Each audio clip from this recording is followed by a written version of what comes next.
Olá, bom dia!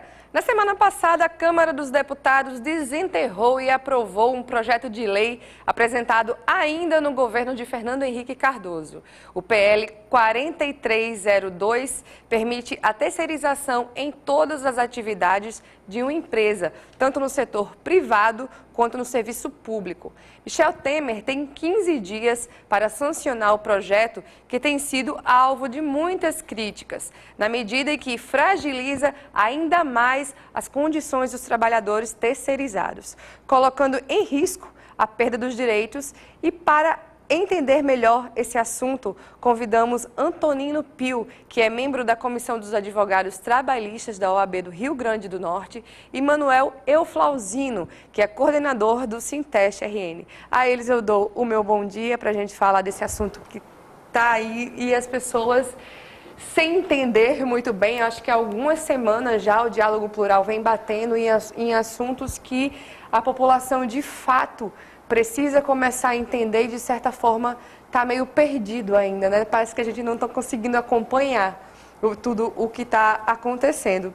Antonino, como a terceirização se apresenta no Brasil e o que muda, né, de fato, com a aprovação da PL 4302?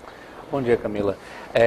A grande mudança, que atualmente a nossa terceirização, existe uma omissão muito grande do Legislativo e a gente trabalha hoje somente com a súmula do Tribunal Superior do Trabalho, que é a súmula 331. E essa súmula regulamentava a possibilidade de terceirização nos serviços de vigilância, conservação, limpeza, manutenção e na atividade meio das empresas. Sim. Tá certo? Então, essa era a nossa regulamentação. O projeto de lei aprovado pela Câmara, encaminhado à sanção presidencial, ele trata da possibilidade da gente terceirizar o serviço rural, que antes não era permitido, e também terceirizar a atividade fim das empresas. Essa é a grande mudança, a grande questionamento, tanto na iniciativa privada como na iniciativa pública. E isso tem gerado vários questionamentos de ordem jurídicas, por doutrinadores, já por juízes, desembargadores, ministros têm se manifestado nesse sentido. Inclusive, já temos até ações judiciais já no Supremo Tribunal Federal contra esse projeto. Euflauzino, muita gente, há bastante tempo. Eu tenho acompanhado algumas pessoas também que estudam para concursos públicos, né? Aquelas pessoas que realmente deixaram, às vezes, de procurar um emprego efetivo e tudo mais para se dedicar totalmente a isso. Muitos pais, né, têm ajudado naquela questão de tipo, fica estudando porque é interessante. Como é que vai ficar essa questão agora? A nova legislação vai liberar a terceirização ampla também no setor público. Seria o fim dos concursos? Bom dia, Camilo. Bom dia, telespectadores. Olha, do jeito que está posto aí, sim, vai ser o fim. Porque aí você, aqueles espaços que tinha para o concurso público, ele vai deixar de existir da forma hoje apresentada para a população. E está dito assim, como você falou na sua interpretação inicial, as pessoas estudavam, se dedicavam porque o concurso público lhe dava o direito a uma garantia, a estabilidade no emprego, o salário, vou dizer, no mercado de trabalho do Rio Grande do Norte, um salário um pouquinho mais elevado do que o que a gente geralmente encontra nesse mercado. E aí, com essa aprovação da terceirização, não vai aparecer mais a necessidade do concurso público, porque as pessoas podem contratar o trabalho terceirizado e pode até fazer o trabalho temporário. E aí não vai ter mais aquele processo de você precisar ter uma estabilidade no seu emprego ou você contratar um servidor efetivo para a sua empresa. Então, o concurso público vai desaparecer, inevitavelmente vai desaparecer se for sancionado a lei do jeito que foi aprovado. E é toda uma questão social aí, né? Uma vez que existem vários cursos, né? Pessoas que estão se dedicando realmente há vários anos aí. Aí isso é bem complicado, é bom ficar atento a isso. Antonino, o projeto aprovado pelos deputados trata da responsabilidade subsidiária. O que é que isso e como afeta os trabalhadores terceirizados, uma vez que eles já existem, estão aí, né? E agora vão ter que meio que abrir espaço para outras. Essa coisa de dizer que vai aumentar os empregos e tudo mais, e como é que ficam aquelas pessoas que já são terceirizadas, como é que é isso? Veja só, Camila, O projeto com relação à responsabilidade, ele nada mudou de certo modo, porque a súmula 331 do TST já trazia que a responsabilidade era subsidiária. Sim. O que se esperava no projeto era que a mudança do texto fosse para responsabilizar tanto a empresa tomadora do serviço como a empresa prestadora do serviço em uma responsabilidade solidária. Sim. E isso não foi o texto final aprovado na Câmara, e aí ficou com a responsabilidade subsidiária. Aos trabalhadores que já estão trabalhando como terceirizados, em nada afeta para eles. Sim. Somente essa mudança legislativa, se sancionada do modo que está, vai ampliar a possibilidade de ter mais terceirizados, que é esse o argumento do governo, dizendo que isso pode gerar mais empregos, uma vez que vai ampliar. Já o outro argumento contraposto é dizendo que isso não vai gerar mais emprego. Ele, na verdade, vai gerar uma substituição, porque as empresas vão substituir a mão de obra contratada direto, que normalmente tem um salário mais alto, porque são especializadas, ligadas à sua atividade fim, e vão substituir por terceirizados, que estatisticamente ganham em média 27% e meio menos do que um trabalhador direto. Então, seria uma substituição de mão de obra mais barata, até. Antônio, isso pode gerar, de repente, um medo naquelas pessoas que, tipo, dão valor realmente à CLT, estão ali há anos numa empresa com a carteira assinada, né? E, de repente, o empresário diz, não, agora com isso eu vou começar a terceirizar, vou mudar aqui a sua forma de contratação. Como é que isso, na sua opinião, deve estar passando na cabeça desses empregados?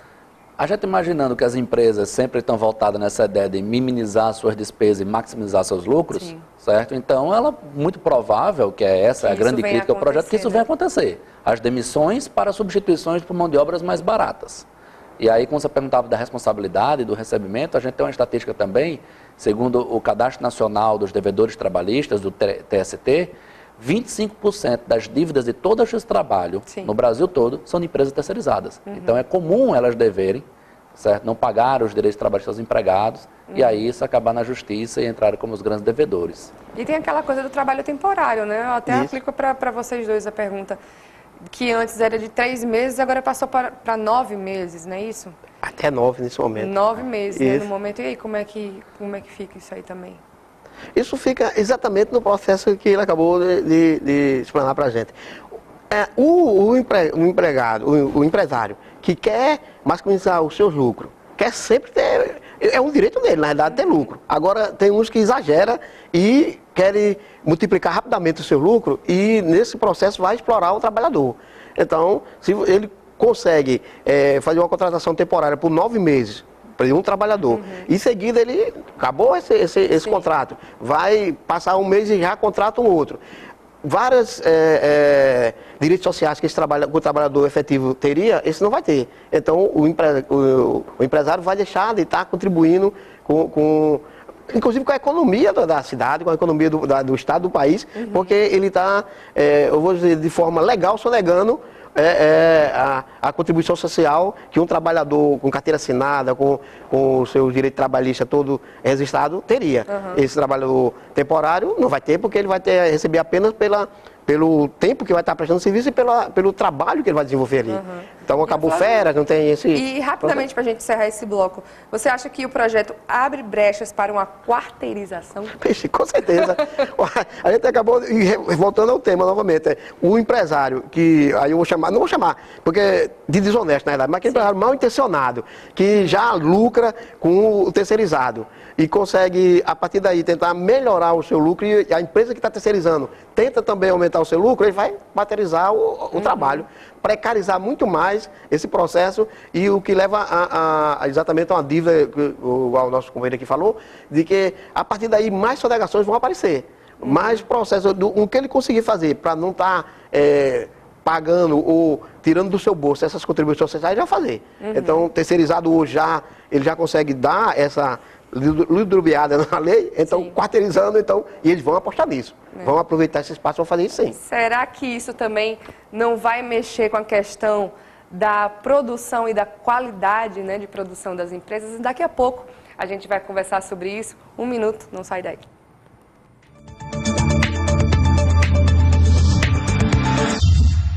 Voltamos com o programa Diálogo Plural de hoje, que conversa sobre a terceirização, com a presença de Antonino Pio, que é membro da Comissão dos Advogados Trabalhistas da OAB do Rio Grande do Norte, e Manuel Euflauzino, que é coordenador do Sinteste RN.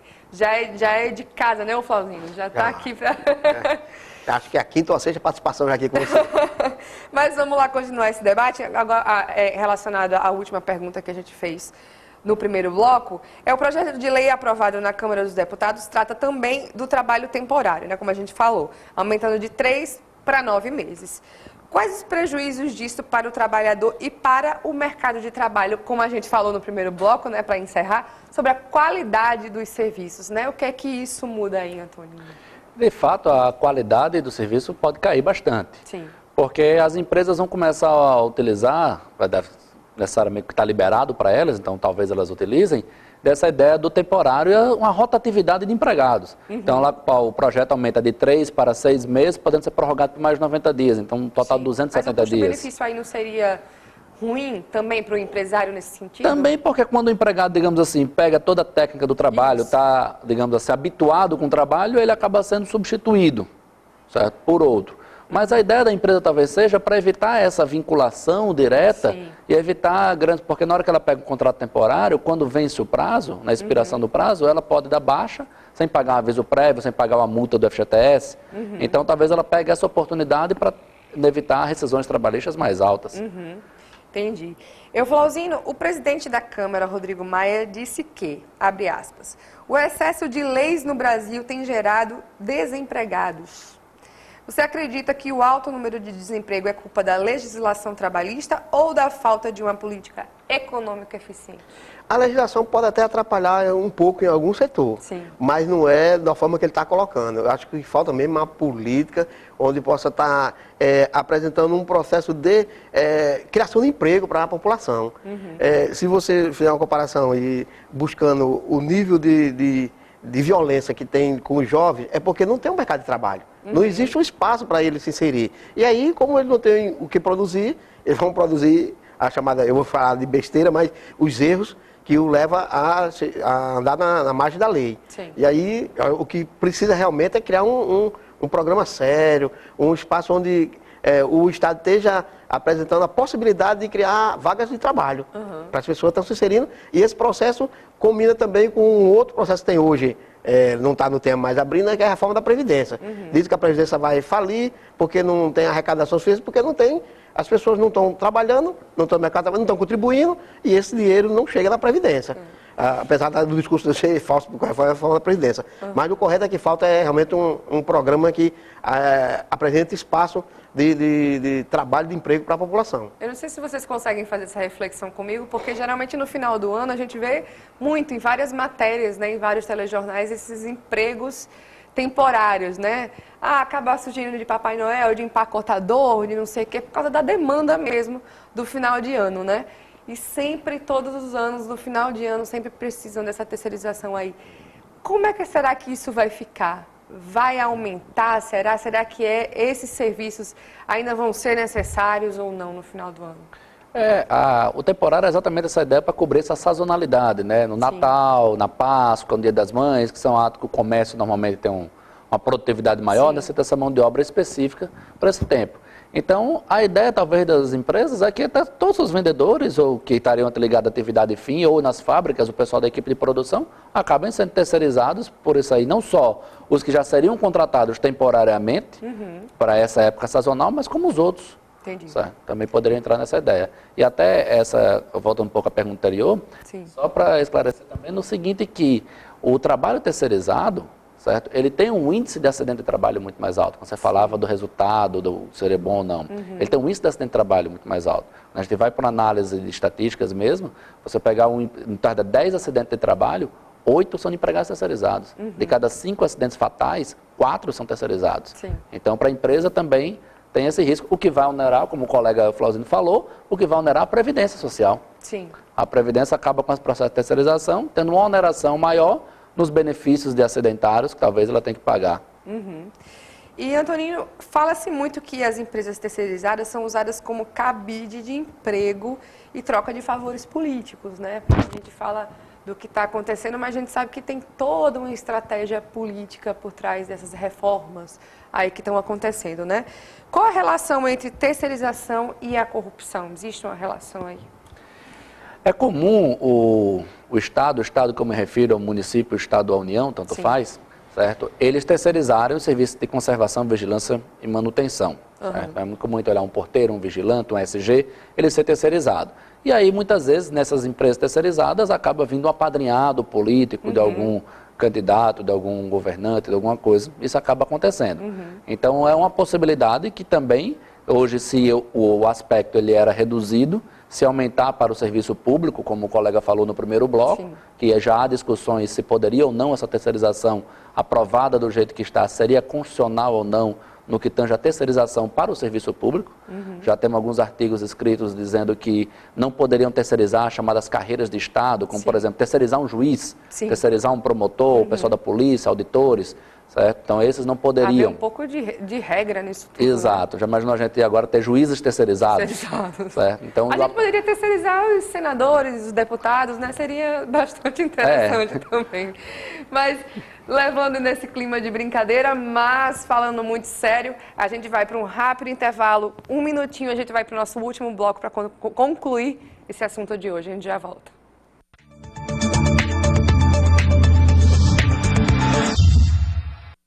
Voltamos com o programa Diálogo Plural de hoje, no nosso último bloco, que conversa sobre a terceirização, com a presença de Antonino Pio, que é membro da Comissão dos Advogados Trabalhistas da OAB do Rio Grande do Norte, e Manuel Euflauzino, que é coordenador do Sinteste RN. Vamos lá, a gente tentar concluir, né, um pouco esse assunto para quem está em casa. Antonino, estudos do IPEA, DIESE e CUT mostram que o trabalhador terceirizado ganha menos e trabalha mais que os empregados efetivos. Esse projeto vai corrigir essa injustiça? Eu acredito que não. Os estudos mostram que eles ganham em média de 27,5%, que um contrato de trabalho dura em média de 5,8 anos e um terceirizado 2,7, certo? Que um terceirizado ele faz em média 30% a mais de hora extra do que um contrato, então eu não acredito que isso não mude, não. Então, só uma possibilidade, se a gente imaginar que a empresa contrate mais terceirizados, se ela precisar de 2, contratar 3 para evitar hora extra. Eu não acredito, a empresa normalmente, ela não, como a gente falou no primeiro bloco, ela não quer ter tanta despesa. Então eu não acredito que isso mude esse resultado, não. Entendi. Euflauzino, existe outro projeto sobre a terceirização que está parado no Senado desde 2015. Essa proposta é menos danosa aos trabalhos?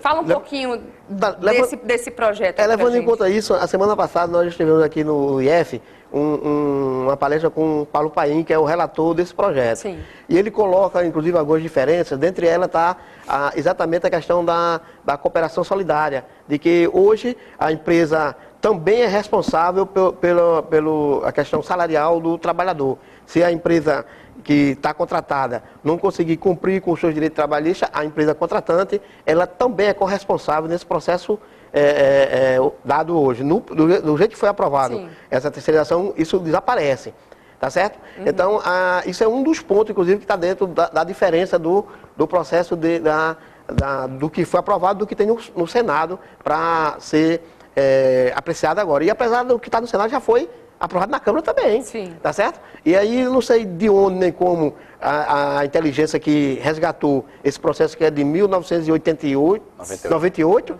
tá? Lá da época do Fernando Cardoso, e colocou isso num processo de votação de uma forma rápida, na calada da noite, como se diz, e para tentar atingir que objetivo, não sabe. Porque, segundo Paulo Paim, já existia uma conversa de que esse processo está no Senado, ele seria reapresentado ou aprovado pelo Senado e aí iria para a sessão do presidente. Sim. E conversas de bastidor, e a gente escuta na imprensa, de que o presidente, o Temer, tem uma simpatia mais por esse que está no Senado. Sim. Tanto é que existe comentários, não sei se verdadeiro ou não, de que há um processo de rejeitar completamente esse que foi aprovado na Câmara. Então, o que levou os nossos parlamentares a aprovar esse processo, e levando em conta que 3 deputados aqui do Rio Grande do Norte votaram a favor desse projeto. Viu? Então, a gente precisa ver isso, porque são eles que votam, eles são eleitos com o nosso voto, pega nosso dinheiro, vai para Brasília, chega lá e vota com o trabalhador. A gente precisa estar cobrando isso desse nosso representante, porque ele é uma forma, vou dizer, contraditória do que ele fala. Ele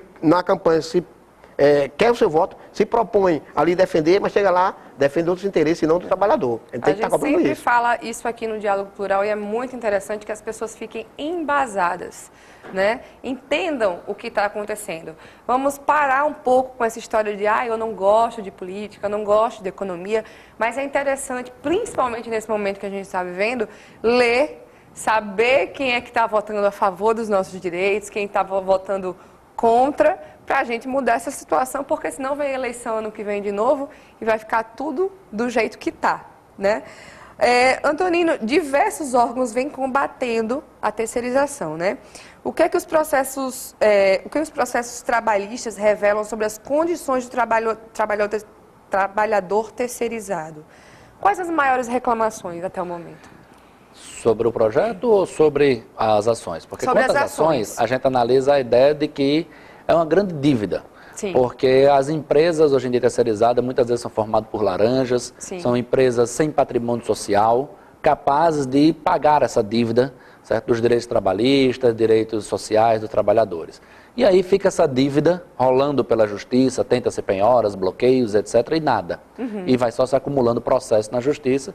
No final, para se tomar a ideia do tomador de serviço acabar pagando por isso, certo? Então, as ações na justiça acumulam em virtude disso. Euflauzino, a UFRN já terceiriza algumas atividades. Você, como servidor e sindicalista, deve ver muitas situações aí no dia a dia, né? Que avaliação você faz sobre o trabalho terceirizado? Ele é bom para a instituição aí nesse caso? Olha, quanto à prestação de serviço do trabalhador, é bom.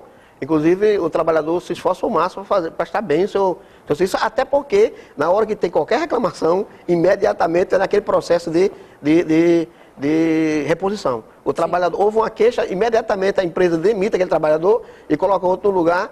E aí, nesse processo, para a instituição, o trabalhador presta um bom serviço. Agora, o trabalhador ele é explorado, a gente sabe que a empresa ganha, faz um contrato enorme e paga um salário miserável ao trabalhador, inclusive nega alguns direitos. Essa semana, por exemplo, fomos procurados por uma das empresas da universidade que disse que a empresa não passa o vale alimentação para ele, não faz o vale transporte, e nós, apesar de não termos legalmente o poder de representá-lo, mas politicamente a gente faz essa ação junto à reitoria, porque as empresas só levam tempo em explorar o trabalhador. Mas quanto ao serviço, a qualidade do serviço, eles prestam um bom serviço para a universidade. Entendi. Antonino, e em relação às pessoas que já têm processos em andamento, no caso, processos trabalhistas, por exemplo, né? Porque não tinha carteira assinada, não tinha contrato, não tinha nada, mas trabalhava ali efetivamente para aquela empresa e de repente foi posto para fora por algum motivo, enfim. Essas pessoas que já têm esses processos em andamento vão sofrer algum dano? Tipo, não vai ter esse processo mais? Como é que vai ser? Não. As ações que estão em andamento não terão mudanças, certo? Continuarão, ou as que já tiverem sido julgadas, ou as que ainda não tiveram sido julgadas, mas já tiveram, porque por enquanto o projeto ainda não foi sancionado, certo? Então as regras ainda são as regras antigas. Certo. Após a sua aprovação, as regras mudarão para a contratação, mas as ações que já estão na justiça em si, essas não terão mudança nenhuma, não. Entendi. Então, para a gente encerrar o programa de hoje, eu vou estender uma pergunta para os dois, né? Já que tem muitas reformas aí acontecendo, as pessoas estão querendo acompanhar tudo e muitas vezes não estão conseguindo. E eu protesto, vou para a rua, o que é que eu faço? O presidente não está querendo muito um diálogo sobre tudo o que está acontecendo. Qual o conselho que vocês dariam para a população?